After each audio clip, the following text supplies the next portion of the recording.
വെണ്ടയ്ക്ക കഴിക്കുന്നതുകൊണ്ടുള്ള ഗുണങ്ങൾ എന്തൊക്കെയാണെന്ന് നിങ്ങൾക്കറിയാമോ? കുറഞ്ഞ കലോറിയും ഉയർന്ന നാരുകളും അടങ്ങിയിട്ടുണ്ട്.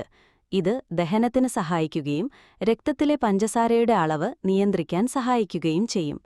കൂടാതെ വിറ്റാമിൻ സിയും കെയും ഫോളേറ്റും ധാരാളം അടങ്ങിയിട്ടുണ്ട്.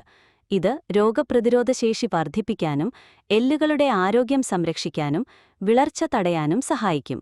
വെണ്ടയ്ക്കയിൽ ആന്റി ഓക്സിഡന്റുകളും അടങ്ങിയിട്ടുണ്ട്. ഇത് ക്യാൻസർ സാധ്യത കുറയ്ക്കാൻ സഹായിക്കും. വെണ്ടയ്ക്ക എങ്ങനെയാണ് തയ്യാറാക്കേണ്ടതെന്നറിയാമോ? വെണ്ടയ്ക്ക കഴുകി ചെറിയ കഷ്ണങ്ങളായി മുറിക്കുക.